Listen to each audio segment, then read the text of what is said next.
Hola a todos los amigos de Filosofía Apuntes, estamos a 2 de abril del año 2023 con este apunte revelador de la imagen de Martín Lutero, la disputación de Heidelberg o de Heidelberg en 1518.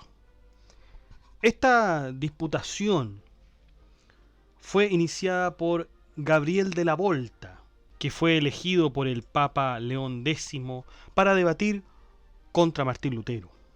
De la Volta se reunió con Johann Staupitz, que era el maestro de Lutero, para que Martín demostrara sus tesis y resolviera el problema que las tesis suscitaron en la orden agustina.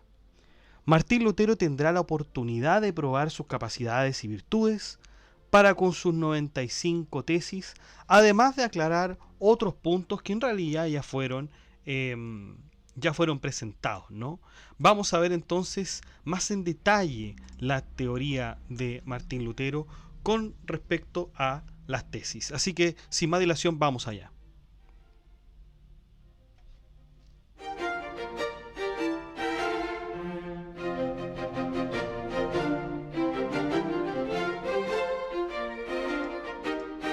Bueno, Martín Lutero hace exposición de las tesis que se discutieron en Heidelberg. En total son 28 y se analizarán una por una. Vamos a ver estas 8. Conclusión primera. La ley de Dios, salubérrima doctrina de vida, no puede hacer llegar al hombre a la justicia, antes bien se lo impide. Esa es la conclusión primera. Esta tesis tiene sustento en lo dicho en Romanos 3:21, donde se dice que sin la ley, la justicia de Dios se ha manifestado. En efecto, esto, ¿por qué? Porque aparece en una obra de San Agustín de Hipona, llamada Sobre el espíritu y la letra. El mismo obispo interpreta el versículo diciendo, sin ley, es decir, sin ayuda de la ley. Lo mismo aparece en Romanos 5, que dice, la ley, empero, entró para que el pecado creciese. El apóstol, en Romanos 8:2, llama a la ley de la siguiente manera, ley de la muerte. Asimismo, el 2 de Corintios 3 dice, la letra mata. Conclusión número 2. Muchos menos pueden conducirle, con la ayuda de la inspiración natural, las obras humanas frecuentemente repetidas, como se dice. Claro, la justicia de Dios le ha sido dada al hombre para ayudarle más allá de sus fuerzas, para conducirle al bien. El hombre por sí solo no puede llegar a la justicia, tiene que ser con ayuda de Dios. Sin embargo, frecuentemente sucede todo lo contrario, y el hombre se vuelve mucho peor. Por lo tanto, el hombre por sus propias fuerzas no podría alcanzar el bien si no es con la ayuda de Dios. Y así lo establece también en Romanos 3:10, que dice, todos los hombres son corruptos e inútiles, y no entienden ni buscan a Dios. Todos se apartaron, dice el Romano 3:10. Es decir, el hombre no puede por sí solo llegar al bien, necesitará de la gracia, porque de otro modo le va a ser imposible. Conclusión tercera. Las obras de los hombres, aun cuando sean siempre espléndidas y parezcan buenas, son, con toda probabilidad, pecados mortales. Esto es lo que dice la conclusión tercera. Claro, Martín Lutero dice, las obras humanas pueden parecer hermosas, pero la verdad es que por dentro son inmundas, como lo dice el Mateo 23:27. Fíjense lo que dice, ay de nosotros, escribas y fariseos, hipócritas, porque sois semejantes a sepulcros blanqueados, que por fuera, a la verdad, se muestran hermosos, pero por dentro están llenos de huesos, de muertos y de toda inmundicia. Eso es lo que dice el pasaje de Mateo 23:27. En consecuencia, si un hombre justo hace una obra pecaminosa, con más razón serán aquellas que hace el hombre injusto. Y esto además se prueba con el Gálatas 3:10, que dice, porque todos los que son de las obras de la ley están bajo maldición. Las obras de la ley son obras de la ley, y la maldición se atribuye a los pecados veniales. Entonces, estas obras son pecados mortales, por cierto, son pecados mortales. Por otro lado, también tenemos el Romanos 2:21 que dice: tú que predicas que no se ha de robar, ¿robas? Con respecto a esto, San Agustín de Hipona decía que los ladrones son pecadores por su voluntad pecaminosa, aun cuando se juzguen y enseñen a otros a no ser ladrones. Conclusión cuarta, dice: las obras de Dios, aun cuando sean siempre de aspecto deforme y parezcan malas, son en verdad méritos eternos. Lutero nos dice que ciertos pasajes demuestran que las obras de Dios son deformes. Isaías 53:2 dice: no hay parecer en él ni hermosura. En el primero de Reyes 2, Jehová mata y él da vida. Él hace descender al sepulcro y hace subir. Estos son los dos pasajes. Por lo tanto, dice Lutero, nosotros somos las obras deformes. Una vez que nos damos cuenta de los malos, necios o incapaces, que es como en verdad somos, en ese momento no existe en nosotros ni parecer ni hermosura. Esto nos lleva a la perdición, a la humillación, para finalmente levantarnos con la misericordia de Dios. Habacuc 3:2 dice: en la ira acuérdate de su misericordia. Las obras deformes de Dios que realizan en nosotros, esas que humillan y desesperan, son verdaderamente inmortales, porque la humildad y el temor de Dios constituyen un mérito total. Vamos con la conclusión quinta. Las obras de los hombres, hablamos de las que son aparentemente buenas, no son pecados mortales en el sentido que constituyan crímenes. Claro, ¿por qué? Porque los verdaderos pecados mortales son aquellos que parecen buenos, pero son frutos de una mala raíz. Conclusión sexta. Las obras de Dios, es decir, hablamos de las que se realizan por medio del hombre, no son méritos en el sentido de que no constituyen pecados. Claro, en esta conclusión hay dos cosas que tener en cuenta. El Eclesiastés 7:20 que dice: no hay hombre justo en la tierra que haga bien y no peque. Fíjense, no hay hombre justo en la tierra que haga bien y no peque. En segundo lugar está la opinión de la gente, que dice que es cierto que el justo peca, pero no cuando hace el bien. Y a esta segunda tesis, a Lutero le parece absurda. Las Sagradas Escrituras ya establecen que el justo que hace el bien peca. En consecuencia, lo que los otros dicen sobre que el justo no peca cuando hace el bien es superfluo, confuso y encima contradictorio. Conclusión séptima. Las obras de los justos serían pecados mortales si los justos mismos, por un piadoso temor a Dios, no tuvieran miedo de lo que fuesen. Lo peor que puede hacer el hombre con las obras es vanagloriarse de sí mismo. En cambio, aquel que no está seguro de su obra goza en Dios y no en sí mismo. No puede vanagloriarse de su obra porque en verdad no es de él. Así lo establece el Salmo 132:2, que dice: no entres en juicio contra tu siervo. Ahora bien, este no es un pecado venial, o sea, un pecado leve, porque no se necesita ni la confesión ni la penitencia para realizarlas. Por otro lado, los santos que realizan buenas obras u oraciones, las hacen con humildad, temiendo a Dios. Y así se establece en el Mateo 6:12: perdónanos nuestras deudas. Esta oración se trata justamente de los santos cuya deuda son las buenas obras. Y luego dice lo siguiente en el Mateo 6:15: mas si no perdonareis a los hombres sus ofensas, tampoco vuestro Padre perdonará vuestras ofensas. Se nota entonces que estas deudas de los santos son mortales porque no estarían pidiendo la remisión de ellas si no rezasen sinceramente esta oración. También se dice en un pasaje del Apocalipsis 21:27, ninguna cosa sucia entrará en el reino de los cielos. Se supone que el pecado mortal impide la entrada al reino de los cielos, pero el pecado venial es una mancha que también lo impediría. Por lo tanto, los santos también tendrían esta mancha. Conclusión octava. Con mucha más razón las obras humanas son pecados mortales, ya que se realizan sin temor, con una seguridad engañosa y exenta de dudas. Lutero nos dice que donde no hay temor, no hay humildad, y donde no hay humildad, hay soberbia, como lo dice la Biblia en el Pedro 5:5. Dios resiste a los soberbios y da gracia a los humildes. Cuando no hay orgullo, no hay pecado en parte alguna. Conclusión novena.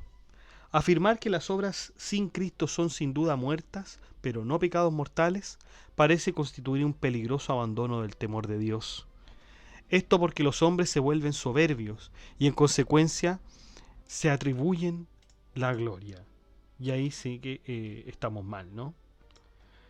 La gloria es para Dios y no para el hombre, quien debería apresurarse a rendir la gloria inmediatamente. Porque eso lo dice el Eclesiastés 5:8. No tardes en convertirte a Dios.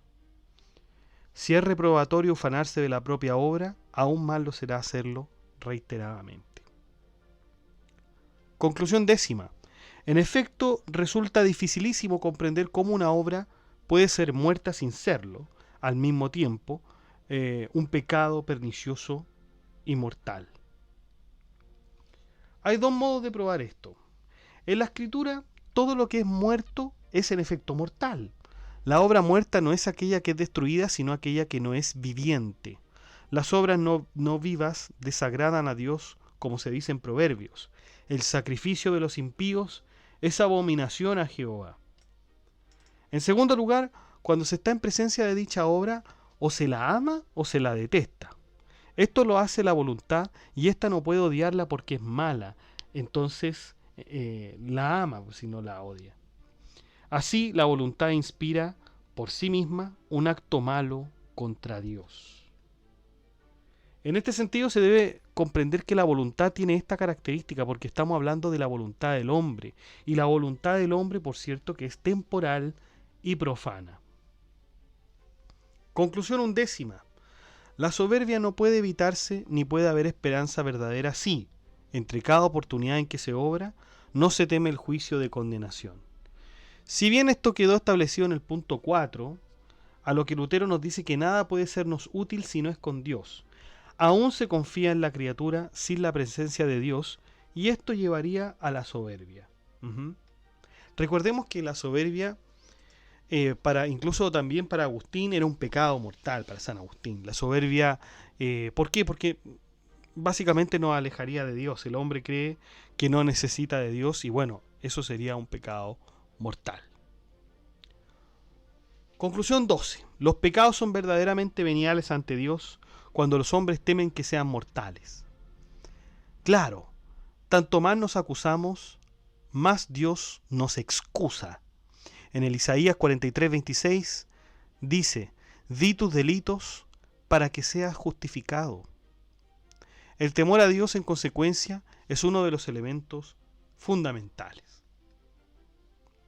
Conclusión 13.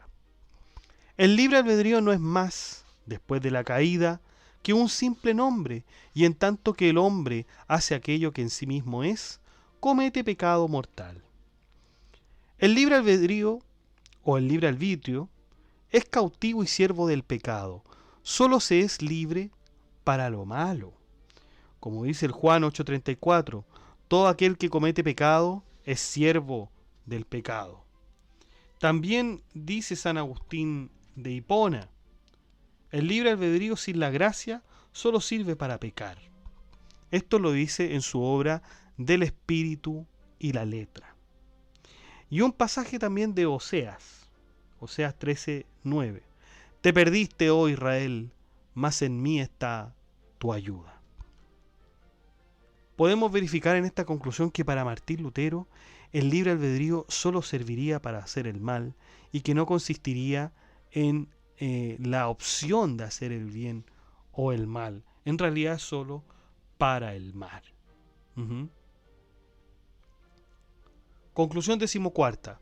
Después de la caída, el libre albedrío no tiene para hacer el bien más que una capacidad subjetiva, pero para el mal una capacidad siempre activa. Lutero hace la comparación con el hombre. Si está muerto, solo subjetivamente puede estar vivo, pero cuando vive, tiene una capacidad activa para la muerte. Esto lo prueban los muertos que Dios resucitó de acuerdo a los santos padres, además de las discusiones que San Agustín de Hipona tuvo con los pelagianos que afirmaban al hombre libre de corrupción y con libre albedrío. Conclusión decimoquinta. Y no ha podido en efecto permanecer en el estado de inocencia por una capacidad activa, sino por una capacidad subjetiva, y menos aún pudo progresar hacia el bien. Fíjense que Pedro Abelardo dice que Agustín de Hipona dijo que el hombre ha recibido en la creación la rectitud y la buena voluntad y asimismo la ayuda para perseverar. Sin embargo, esto contradice lo dicho por Agustín en su obra sobre la corrupción y la gracia, donde se establece que el hombre había recibido el don de obrar, pero no tenía la voluntad por la cual podía obrar. Por lo tanto, el obrar es una potencia subjetiva y la voluntad por la cual podía obrar es una potencia activa. Conclusión decimosexta. El hombre que crea tener la voluntad de alcanzar la gracia, haciendo algo que él en sí mismo agrega pecado sobre pecado, de modo tal que permanece doblemente culpable. Mientras el hombre hace lo que él es en sí mismo, peca gravemente porque busca únicamente lo suyo. Ahora bien, si suponen que por el pecado se vuelve digno de la gracia, agregará una presunción de pecado aún doblemente peor. Sin embargo, queda una duda. Si no hacemos más que pecar, bueno, entonces, ¿qué podemos hacer? Cuando el hombre se percata del pecado que cometió, debe inmediatamente buscar la gracia. Y claro, en el Mateo 3:12, fíjense lo que dice. Y el que se humillare será ensalzado. Es decir, hay que buscar humillarse, ¿no? Es la ley la que da el conocimiento del pecado y cuando se da cuenta de esto, el hombre luego tiene que humillarse y así recibirá la gracia y la misericordia. Conclusión decimoséptima. Empero hablar así no significa dar al hombre motivo para desesperarse, sino para humillarse y despertar el anhelo de busca de la gracia de Cristo. El reino de los cielos es dado a los humildes y a los niños, y Cristo los ama. No son humildes aquellos que creen que no son pecadores, condenables y nauseabundos. Ahora bien, que seamos pecadores no quiere decir que se debe caer en el desespero, sino todo lo contrario, en la esperanza. La predicación del pecado es la preparación para la gracia, pues el anhelo de la gracia surge cuando hay conocimiento del pecado. Es como el enfermo que sabe que tiene una enfermedad y recurre inmediatamente al médico. Conclusión decimoctava. Es cierto que el hombre debe desesperar totalmente de sí mismo, a fin de hacerse apto para recibir la gracia de Cristo. Justamente la ley es la que hace que el hombre desespere de sí al hacerlo descender al infierno y empobrecerlo, como dicen las cartas a Santiago. El que no desespera cree que puede, por medio de sus propias fuerzas, alcanzar la gracia, y éste en realidad no sería apto en absoluto para recibir la gracia. Conclusión decimonovena. No se puede con derecho llamar teólogo a aquel que considera que las cosas invisibles de Dios se comprenden por las creadas. Claro, y esta conclusión se obtiene sobre la base del Romanos 1:20, que dice: porque las cosas invisibles de Él, su poder eterno y deidad, se hacen claramente visibles desde la creación del mundo, siendo entendidas por medio de las cosas hechas, de modo que no tiene excusa. ¿Cuáles son las cosas invisibles? Las cosas invisibles son la justicia, la bondad, la sabiduría, el poder, etc. El conocimiento de estas cosas no hace ni más sabio, ni más digno a ningún teólogo. De ahí también que continúa el Romanos 1:20. Profesando ser sabios, se hicieron necios. Profesando ser sabios, se hicieron necios. Estos teólogos que refiere Lutero son los que creen en que sus obras está la bondad, la justicia, el poder o la sabiduría de Dios. Nosotros ya por la obra anterior sabemos que Lutero tenía cierta molestia con los teólogos escolásticos. ¿Ah? En la obra anterior decía, dejen a los escolásticos ser escolásticos. Ujú. Conclusión 20.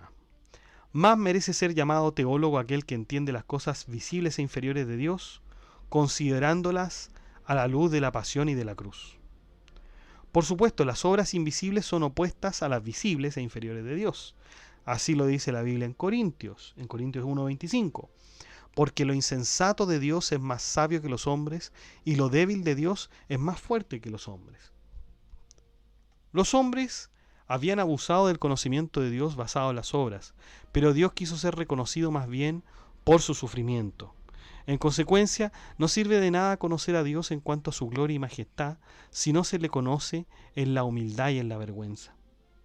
De ahí que en Juan, Felipe, uno de los apóstoles de Jesús, le dijo, muéstranos al Padre. Esto es Juan 14:8. Fíjense, como Felipe le dice a Jesús, muéstranos al Padre. A lo que Jesús responde en Juan 14:9, Felipe, el que me ve, ve también a mi Padre. Por lo tanto, en Cristo crucificado está la verdadera teología, además del conocimiento de Dios. Como dice Juan 1, nadie viene al Padre sino por mí.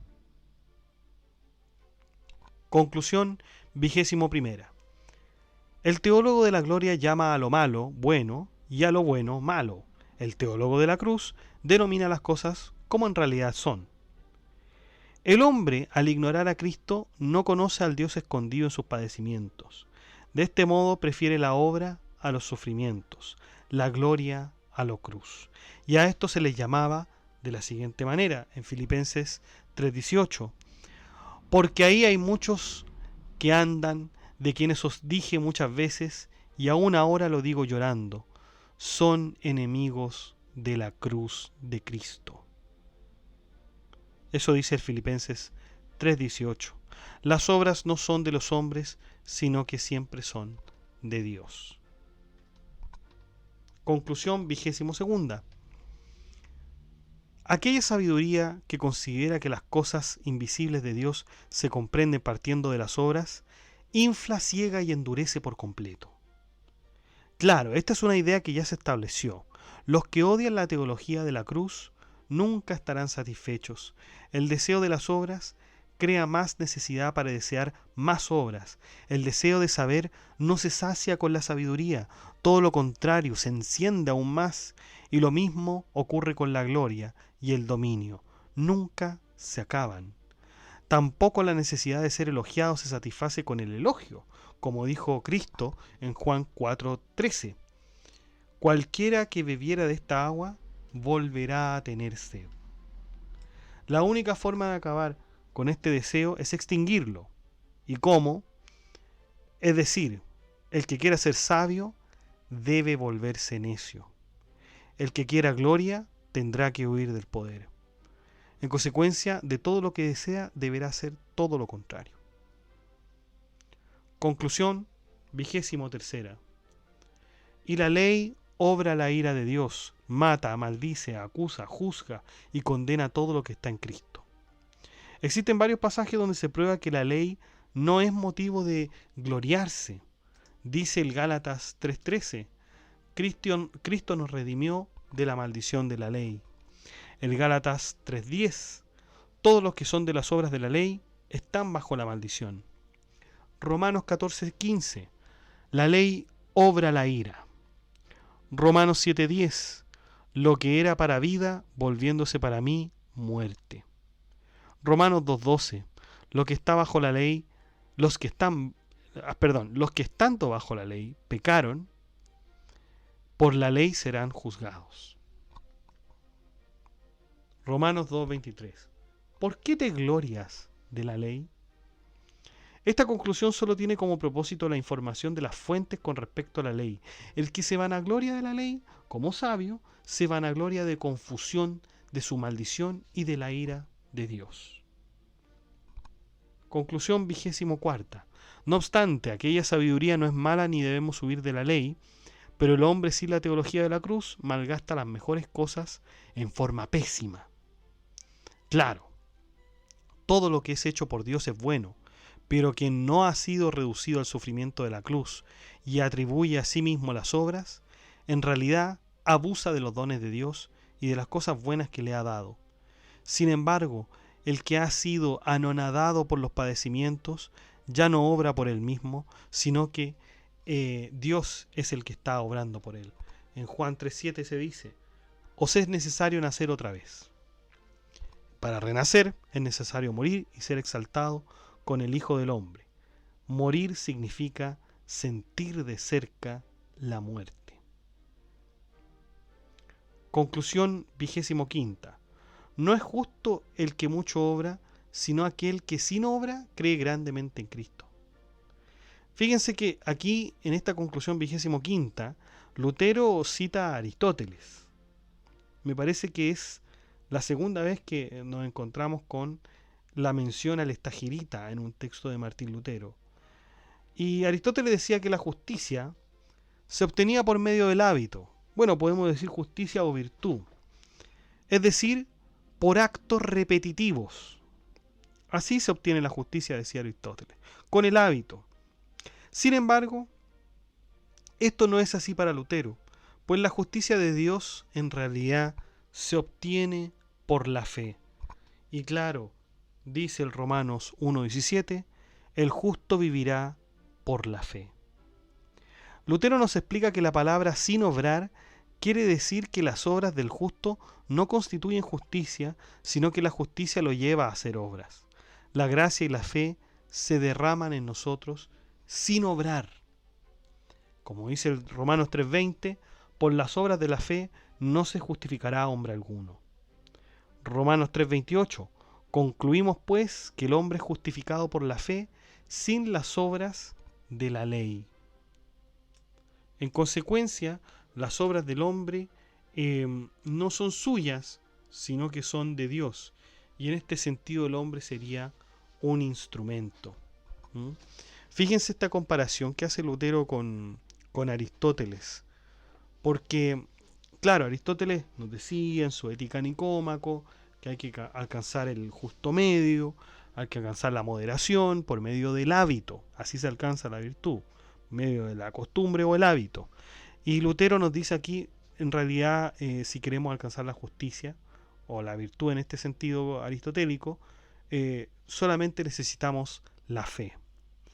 ¿Quién obraría así con hábito? ¿Quién obraría con hábito, con esmero, con repetición? ¿Quiénes obrarían en los tiempos de Lutero de esta forma?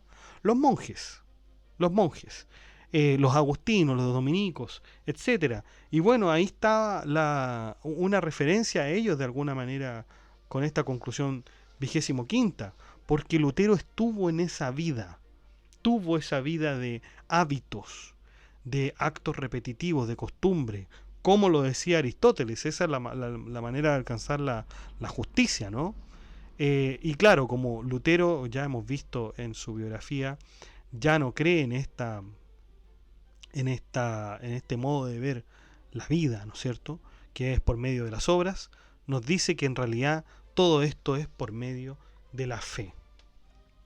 El hombre está justificado por la fe, vivirá por la fe, no por las obras. Conclusión 26. La ley dice, haz esto, y ello jamás se hace. La gracia dice, cree en esto, y todas las cosas ya están hechas. La ley obra la ira y sujeta a todos los hombres a maldición. De acuerdo con San Agustín de Hipona, la fe justifica y la ley ordena lo que la fe obtiene. Cristo está en nosotros por la fe, y es uno con nosotros. Es justo y cumple todos los mandamientos, y si esto es así, entonces nosotros también cumplimos con todos los mandamientos. Conclusión 27. Podría afirmarse con razón que la obra de Cristo es a la vez el sujeto que opera y el cumplimiento de nuestra obra, y que de esta manera aquello que es operado agrada a Dios por la gracia de la obra operante. Claro, Cristo mora en nosotros por la fe y nos impele a realizar las obras. Los mandamientos son de Dios, los mandamientos de Dios son dados a nosotros por medio de la fe. Las obras de misericordia son causadas por sus obras, por las cuales nos salvó. Conclusión 28. El amor de Dios no encuentra, sino crea aquello que le place. El amor del hombre se origina por su objeto. Esto también lo corrobora Aristóteles. Toda potencia de alma es pasiva y material y actúa en la medida que recibe. Con esto se demuestra que Aristóteles es contrario a la teología, puesto que la filosofía busca lo suyo y recibe lo bueno antes que darlo. El amor de Dios, viviendo en los hombres, ama a los pecadores, a los miserables, a los necios y a los débiles, con el fin de hacerlos justos, buenos, sabios y fuertes. El amor de Dios confiere y derrama lo bueno. En ese sentido, Lutero nos dice que los pecadores son bellos por ser amados y no amados por ser bellos.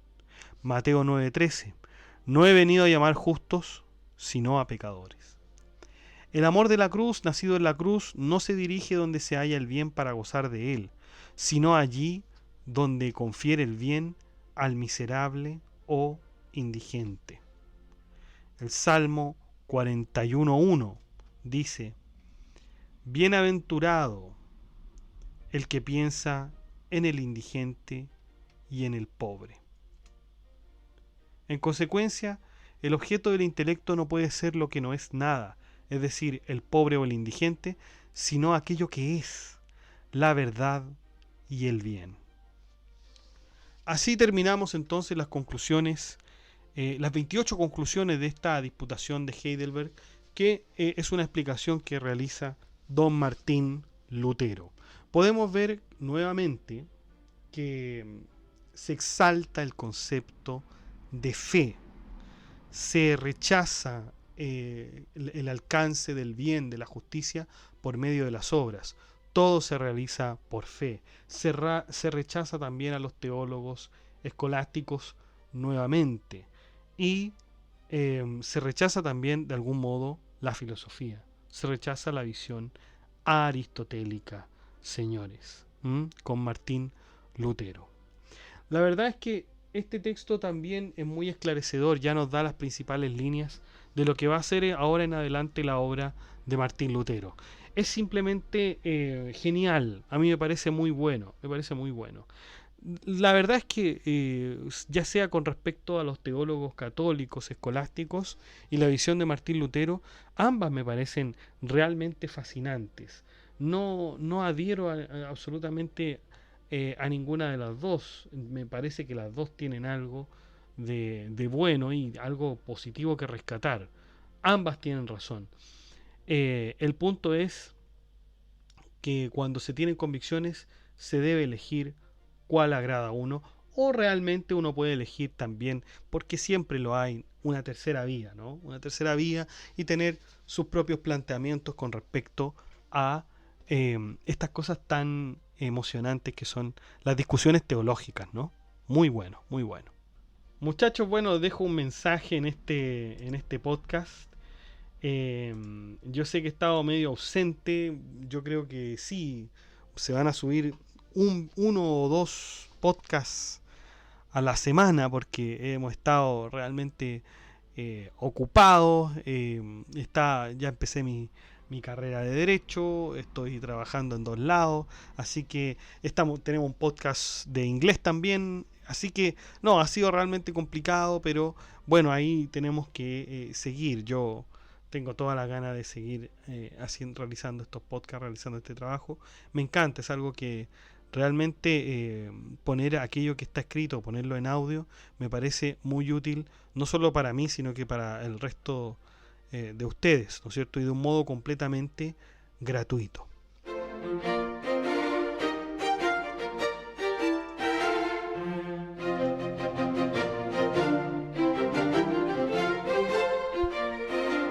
Bueno chicos, eso ha sido todo. Muchas gracias por escuchar este podcast. Si les ha gustado, de like, comente, comparta, suscríbase, acceda al blog que está en la descripción del video, haga soporte en PayPal y en Patreon. Saludamos a nuestros mecenas romanos que son Abstract Panicker y Emanuel Mendoza González, que disfrutan de los beneficios de ser mecenas romanos, por cierto. Un abrazo chicos, que estén muy bien.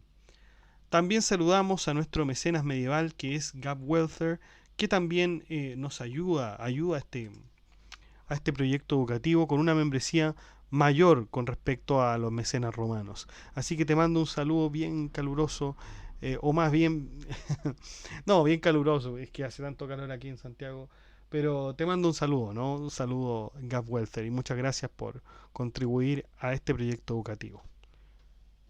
Y usted también puede ser un miembro de Filosofía Apuntes inscribiéndose en las membresías que aparecen debajo del video. Abajo del video usted puede ver que hay un botón que dice unirse. Usted hace clic ahí en unirse y le van a aparecer cuatro opciones para ser miembro de Filosofía Apuntes con diferentes precios. Y bueno, si no le acomoda, puede darnos las gracias en el botón de gracias y dar la suma de dinero que usted estime conveniente. Cuídense, que estén muy bien. Chao.